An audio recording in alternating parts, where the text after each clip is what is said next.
Iran ने America के 2 fighter jet F-15 और A-10 को मार गिराया और यह हमला अमेरिका के लिए अत्यंत दुर्लभ हमला है जो पिछले 20 साल से अधिक सालों में पहले कभी नहीं हुआ।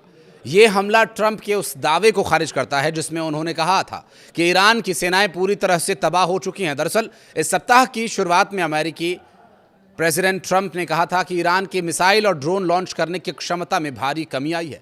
ट्रंप के दावे के बाद ईरान की ये बड़ी कार्रवाई ईरानी सैनिकों के मार करने की क्षमता को उजागर करती है। अमेरिकी अधिकारियों ने इसकी पुष्टि की कि ईरान ने शुक्रवार को एक F-15E विमान को मार गिराया और इस घटना में फाइटर जेट में सवार एक पायलट को बचा लिया गया, जबकि अभी वो लापता है जिसकी तलाश जारी है। ईरानी सरकारी मीडिया ने यह भी बताया कि ईरानी वायुसेना की चपेट में आने से अमेरिकी A-10 हमलावर विमान दुर्घटनाग्रस्त हो गया।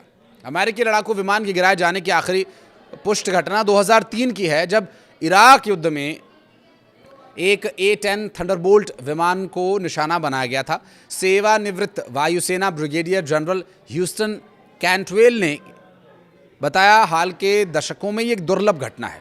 इसका मुख्य कारण यह है कि अमेरिकी सेनाओं ने अधिकतर ऐसे शत्रुओं से लड़ाई लड़ी है जिनके पास उन्नत विमान विरोधी प्रणालियां नहीं थी। ईरान द्वारा अमेरिकी फाइटर जेट को मार गिराना किसी चमत्कार से कम नहीं। ईरान के इस्लामिक रिवोल्यूशनरी गार्ड की ओर से यानी IRGC की ओर से जारी किए गए फुटेजेस में अमेरिकी लड़ाकू विमान को सतह से हवा में मार करने वाली मिसाइलों से निशाना बनाते हुए भी दिखाया गया। ये पारंपरिक रडार आधारित ट्रैकिंग के बजाय ऑप्टिकल और इंफ्रारेड सेंसर्स द्वारा कैप्चर किया गया प्रतीत होता है। और ईरान में लापता अमेरिकी पायलट की तलाश के दौरान अमेरिकी हेलीकॉप्टर्स पर भी फायरिंग की गई। रिपोर्ट्स के मुताबिक ये घटना जिन इलाकों में हुई वो पहाड़ी इलाके हैं जहां आदिवासी कबायली समूहों ने सर्च ऑपरेशन में लगे हेलीकॉप्टर्स को निशाना बनाया।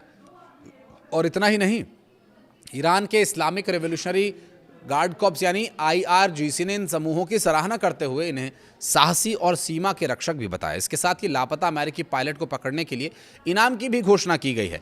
ईरान ने यह भी दावा किया कि उनका नया एयर डिफेंस सिस्टम अमेरिकी विमानों और हेलीकॉप्टर्स को निशाना बनाने में पूरी तरह से सक्षम है। और साथ ही इस अमेरिकी पायलट की मां की जो एक भावुक अपील आई थी उस पर भी ईरान ने बहुत ही सधा हुआ एक जवाब दिया है। ईरान अभी उसकी तलाश तो कर ही रहा है, लेकिन इस बीच जो उस पायलट की मां ने कहा था कि उनके बच्चे को बचा लिया जाए या उसको वापस लाया जाए, इस तरह के बयान पर ईरान की तरफ से जो प्रतिक्रिया आई उसमें उन्होंने कहा कि जितना वो प्रेसिडेंट ट्रंप के पास सुरक्षित है उससे कहीं ज़्यादा वो ईरान में सुरक्षित है। इस बयान के कई गहन मायने निकाले जा रहे हैं। वीडियो को यहाँ तक देखने के लिए बहुत धन्यवाद। कुछ कहना चाहें तो कमेंट सेक्शन में ज़रूर बताइएगा।